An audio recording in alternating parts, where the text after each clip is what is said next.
প্রত্যেককে জানাই জাতীয়তাবাদী শুভেচ্ছা। আপনারা দেখছেন নিউজ 10 বাংলা, আমি রয়েছি ইনামুল ভূঁইয়া। গাফিলতি থেকে সন্ত্রাস, ট্রেন দুর্ঘটনায় বহু মৃত্যুর সাক্ষী বাংলা। ভারতীয় রেল কি তবে শিশুর হাতের খেলনা গাড়িতে পরিণত হয়েছে? একের পর এক দুর্ঘটনায় উঠছে প্রশ্ন। সকাল 8:35, তারপর স্তব্ধ সবকিছু। কি থেকে কি হলো বোঝার আগেই মৃত্যু, চারিদিকে ধোঁয়া। 1 বছরের মাথায় ফিরল বালেশ্বরে করমণ্ডল এক্সপ্রেস দুর্ঘটনার স্মৃতি। শিলিগুড়ির ফাঁসি দেওয়ার শিয়ালদাহমুখী কাঞ্চনজঙ্ঘা এক্সপ্রেসে মালগাড়ির ধাক্কা, 2টি কামরা লাইনচ্যুত হয়ে মালগাড়ির চালক সহ 15 জনের মৃত্যুর খবর এই মুহূর্তে পাওয়া যাচ্ছে। এখন অবধি পাওয়া গিয়েছে যে আহত কিন্তু বহু। যুদ্ধকালীন তৎপরতায় চলছে উদ্ধার কাজ প্রায় শেষের মুখে। গ্যাস কাটার আনা হয়েছে, বগি কেটে যাত্রীদের উদ্ধারের জন্য। রেল পুলিশের বিরুদ্ধে উদাসীনতার অভিযোগ তুলেছেন কাঞ্চনজঙ্ঘা এক্সপ্রেসের অন্যান্য যাত্রী সহ স্থানীয়রা। ট্রেনের ভিতরে বসে রয়েছেন অন্যান্য বগি যাত্রীরা। প্রবল ধাক্কায় পড়ে যান বগি যাত্রীরাও। বাকি যাত্রীদের কোনো জল বা খাবারও পৌঁছে দেওয়া হয়নি বলে অভিযোগ করা হয়েছে। ট্রেনে অন্যান্য কামরার যাত্রীরা জানিয়েছেন প্রায় 2 ঘন্টা পর এখানে উদ্ধারকারীরা পৌঁছয়। ট্রেনের অন্য যাত্রীরা নেমে প্রথমে দুর্ঘটনার কবলে পড়া কামরার যাত্রীদের বাঁচানোর চেষ্টা করেন, সেই সঙ্গে উদ্ধারে হাত লাগিয়েছেন স্থানীয়রাও। এই কাঞ্চনজঙ্ঘা এক্সপ্রেসে এক যাত্রী জানালেন ভয়াবহ অভিজ্ঞতার কথা। তিনি বলেন, হঠাৎ করেই ঝাঁকুনি অনুভব করি, এরপর চিৎকার, অন্ধকার। আমরা দ্রুত ট্রেন থেকে বেরিয়ে আসি প্রাণ বাঁচাতে। কি করে এক লাইনে 2টি ট্রেন এলো? এত যাত্রী ছিল এখানে, কোনো দায় নেই। স্থানীয় এক ব্যক্তি জানান, রেল লাইনের পাশে তাদের বাড়ি। আচমকা বিকট আওয়াজ শুনে বাইরে বেরিয়ে দেখেন ট্রেনের 2টি কামরা দুমড়ে মুচড়ে গিয়েছে। সঙ্গে সঙ্গে স্থানীয়রা ছুটে আসেন। তারা প্রায় 50 থেকে 70 জনকে উদ্ধার করেন। বহু মানুষ এখনো ভিতরে আটকে রয়েছেন বলে জানান তিনি। তবে ঘটনা ঘটার বেশ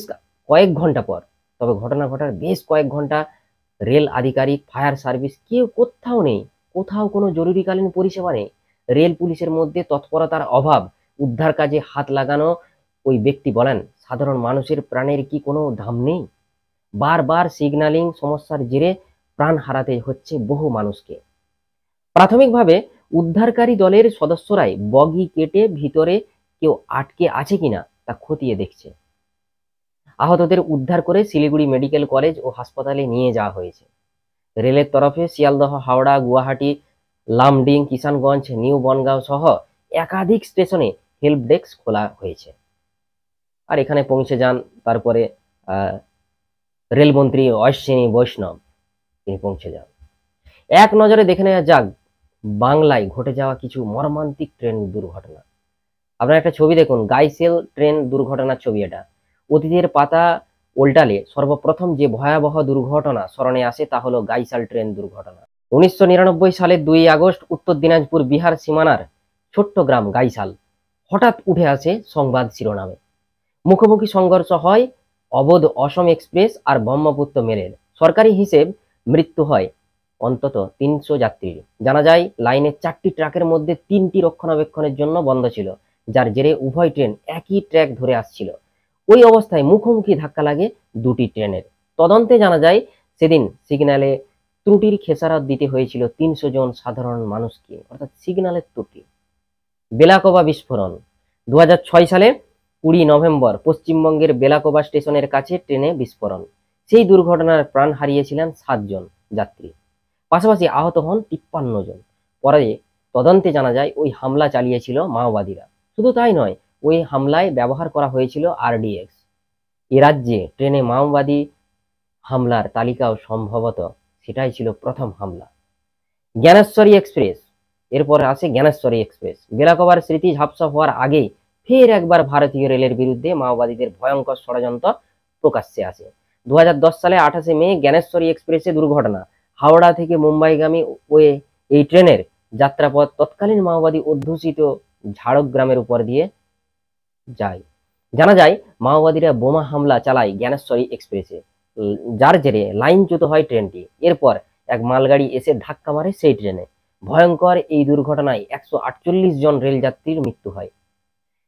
তাদের জামিন দেন মৌলিক অধিকারের উপর বিচারপতি বসাকের ডিভিশন বেঞ্চ 2023 সালের 28 ফেব্রুয়ারি। অবাক করা কাণ্ড। মঙ্গলবার তারা জামিন পান। জামিন পেলেন তারা হলেন ভোলানাথ মাহাতো, রাম মোদী, অমিয় মাহাতো, মহন্ত মাহাতো, সুনীল মাহাতো, মনোজ মাহাতো, লক্ষ্মীকান্ত রায়, জয়দেব মাহাতো, মানিক মাহাতো, জলধর মাহাতো, খগেন মাহাতো। এরা কিন্তু মুক্তি পেয়ে গেল জ্ঞানেশ্বরী এক্সপ্রেসে।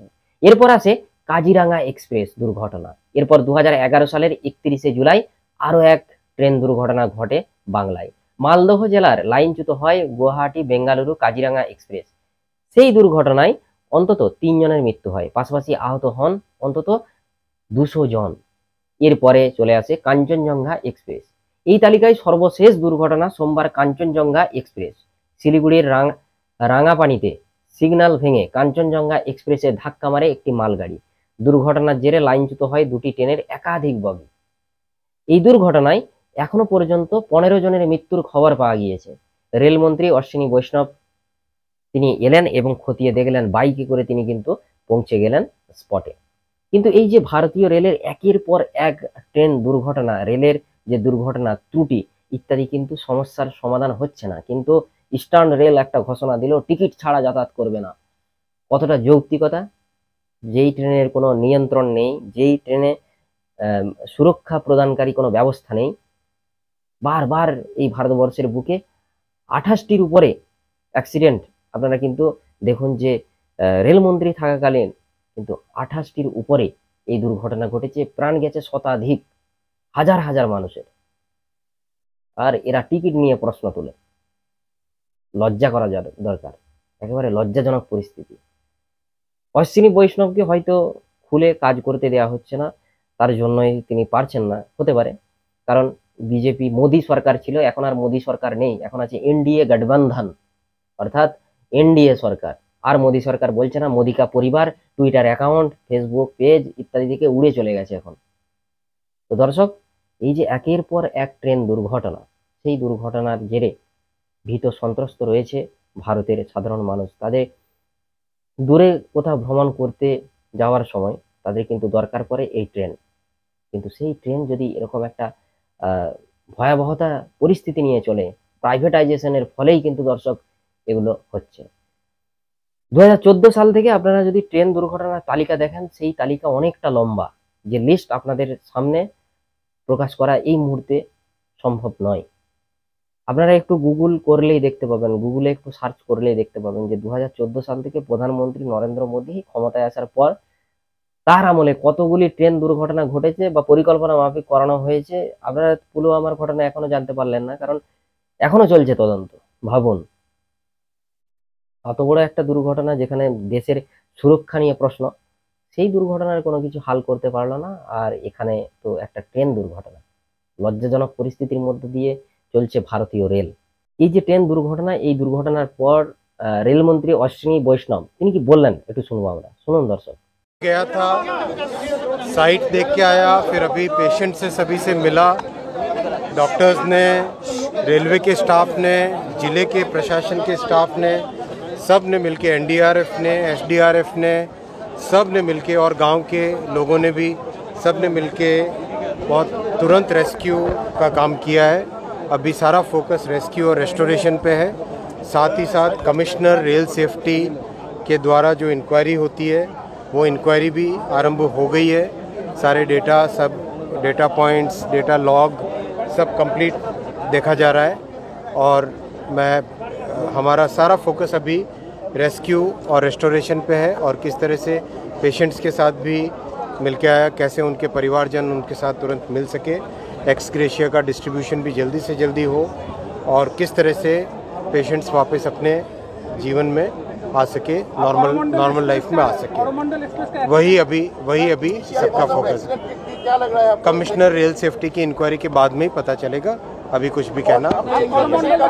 यहाँ पर सिग्नल का कोई प्रॉब्लम था, जो कंप्लीट इंक्वायरी होगी, इंक्वायरी के बाद में ही पता चलेगा। कैजुअलिटी 8 है। एडमिनिस्ट्रेशन, डिस्ट्रिक्ट एडमिनिस्ट्रेशन जो सीआरपीसी की व्यवस्था होती है, उसके तहत डिस्ट्रिक्ट एडमिनिस्ट्रेशन इसका अनाउंसमेंट करते हैं। डिस्ट्रिक्ट एडमिनिस्ट्रेशन ने 8 कैजुअलिटी बताई है। कोरोमंडल एक्सप्रेस का टाइम आप बोले थे कि